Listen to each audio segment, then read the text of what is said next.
talk to any questions that you may have of me. Yes, back there. Do you have any experience acting with like a full cast of people? Yeah, it's been a while. I've been on the road with one-man shows for the last 17 years. But, and I really love having the opportunity to breathe while someone else talks for a while. And I miss that. I also miss kind of having that moment when everyone's eyes are looking at someone else for a moment, and I can try to think of what my next line might be. So yes, I do have that experience in my background. I've been acting for about, I need to count, about 40 years now, and it's really only 17, 18 years ago that I did my first one-man show. Yes? What made you decide to go into one-man show? I had written a series of adaptations of the plays of Moliere in rhymed iambic pentameter.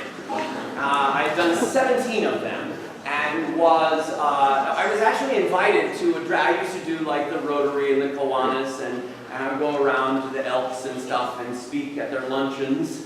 And I was invited to speak to the Canadian Women's Guild. And they wanted to, they were going to pay me like $100, which is, awesome, in addition to a lunch. But they wanted not a lecture, but a performance. And I tried to think of, a rationale whereby Moliere would actually be performing alone, because he had a company like I used to have. And I came up with this concept whereby all of Moliere's cast got sick with food poisoning, and rather than refund the audience their money, he performed some of his favorite monologues, and that became my one-man show, Moliere Then Thou. I've probably performed that one about 500 times over the last 17 years or so. Yes, sir. Okay, this is just a small question, but how did you memorize the entire script? That's a great question. I spent a long time doing it. Actually, I had one chunk of this already memorized. I've been doing Antony's Friends, Romans, Countrymen speech for about 9 years now as part of my one-man show, Lot O' Shakespeare, which is one monologue from every Shakespeare play determined entirely at random based on the spin of a bingo cage. And so that speech by itself was about 8 minutes right there. But I spent a good, most of my one-man shows take about a year in memorization. I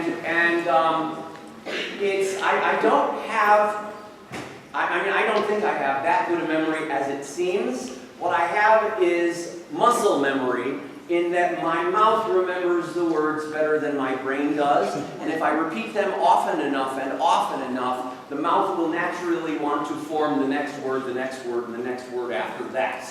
And it's like if you speak the Pledge of Allegiance, or if you did when you were in grade school every morning. You can eventually rattle off the Pledge of Allegiance, but you can go through a laundry list of items in your head at the same time.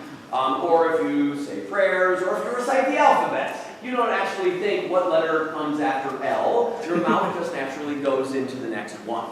And so that's a great portion of my work, is simply repeating the thing often enough that my mouth will just naturally feel like the next thing to come up is the next thing. But if you don't recognize that, if you type, you don't think about each letter as your fingers move. Your fingers just kind of have that letter in the mind of their muscles. Or if you play the piano or things like that. So that's a great portion of my work. And other than that, it's just kind of one word, one phrase, one sentence at a time, leading to one paragraph that connects to the next paragraph, that connects to the next page, and the next page, and eventually it all gets absorbed. Okay, so it's basically like your head gets smart, but your brain gets dumb. Or maybe your brain gets smart. What I want to be able to do is to respond to what's going on out here. At the same time, I'm doing something that's very well prepared. So that I want my mouth to do the work while my brain is thinking about, do I inflect it this way or that way? Do I kind of hit the climax here or there? And so so it's like the air controller at the airport is kind of the brains of the mission while all the parts are moving in their respective manner. Yes, sir. So this is a relatively new production for you. You've had a number of productions you've done over the years. Yes. What led you to this play, and why this play now? Okay. Good question. So just to take you quickly through the series, I did Lotto Shakespeare, one monologue from every Shakespeare play. I realized, doing Lotto Shakespeare, that the history plays of Shakespeare are relatively inaccessible to the modern audience, because there's two of them that kind of stand alone, Henry V and Richard III, maybe Henry IV Part 1. But then there are 7 other plays that are pretty much lost to the modern audience because we don't understand the history that goes into them. I realized that I took the monologues that I was already doing from history plays and ran them in chronological order, that it begins to make sense as a series. And so I found a way to tell the story of all 10 history plays in 1 hour. Now, I started performing that around. I performed it at an international festival in Venice, Florida, where an adjudicator came up to me and told me how much he enjoyed the play. But he said he's an adjudicator from Denmark. Came up and he said, I really enjoyed it, but what I really would have liked to have seen would be for you to take just one of Shakespeare's plays and get really deep inside of that. And I said, well, which one do you think I ought to do? And he said, well, I'm from Denmark. which means that he was talking about Hamlet, which is famously from Denmark. Something is rotten in the state of Denmark. And so I did a show called Breakneck Hamlet, all of Hamlet in 1 hour. And that one was really successful. But I've always had this great luck with Antony's Friends, Romans, Countrymen speech. And yet I'd always kind of found Julius Caesar disappointing as a play. And I wanted to see if I could find out how that play works, what builds up to that great speech, and how it just all kind of falls apart at the end. And I'd never enjoyed the ending, and I didn't know how it was going to come out.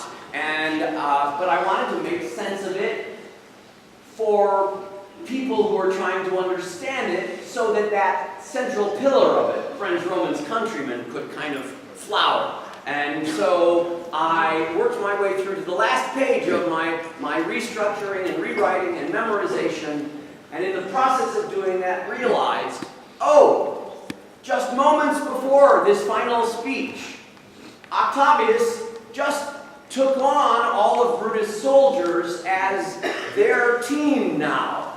And Antony, who has been talking smack about Brutus all this show long, now has to give the eulogy. And so I realized that Antony was being a little bit ironic in that final speech. And whereas 99% of the time that you see Julius Caesar, you will see that final speech as, "This was the noblest Roman of them all. And this was a man." You know, it's all this grandiosity, which just feels so wrong to me after everything that has happened so far. So I wanted to take that on, figure it out, work it out for myself, so that I could explain it to other people. Now, in the course of doing this, I was doing much of my memorization last fall. In particular, last October, November, and December. Well, something happened in November. Somebody got elected. And suddenly, all the questions that resonated around the politics of this play suddenly took on a new life of their own. Because what's happening through the first 3 acts of this play is everyone is going, what's going to happen if Caesar should become king? What will he do? What kind of a tyrant will we have unleashed upon Rome? And it sounded to me like a really profound question at the time. Because at that moment, between November 8th and January 20th, we were maybe thinking the same thing. So that struck me at the time, and now the other thing that's happened since then, famously, is there's been a production of Julius Caesar that happened at the Public Theater in New York.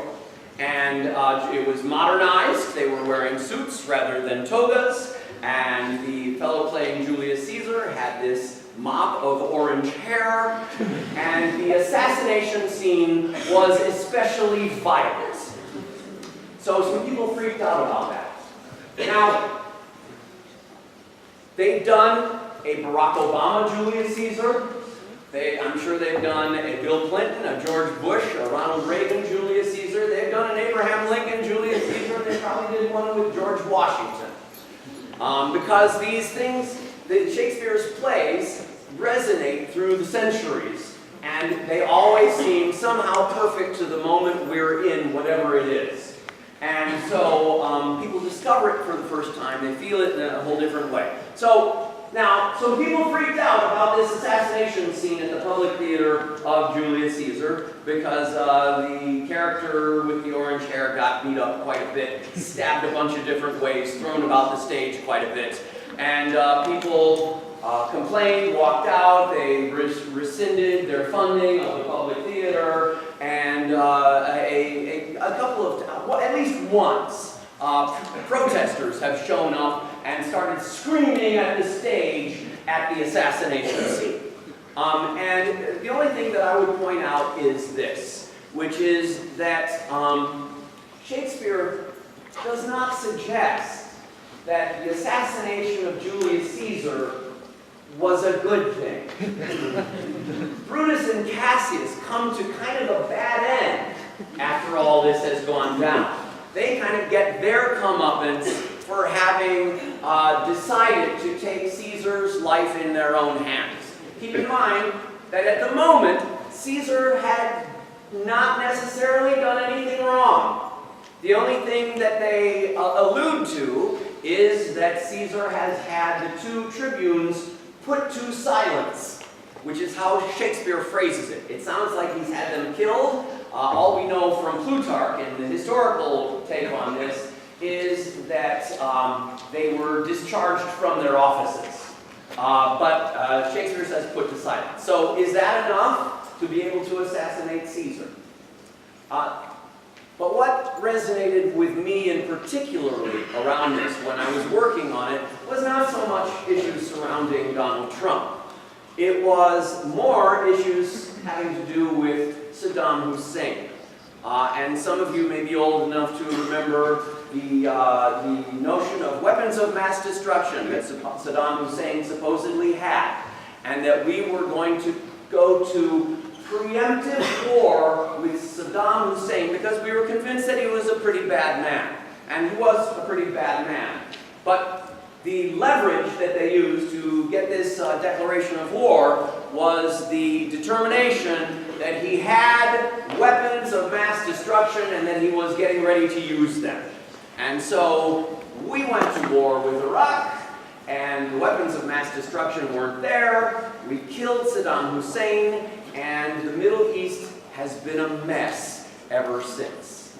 So I think the real issue that lights me up about this play has to do with questions of preemption and whether it's ever right to kind of convict someone of thought crime as opposed to waiting until they've actually done the thing that we're thinking that they have done. It's an open issue that I think we have to give a lot of consideration to anytime we jump to conclusions like that. I think we want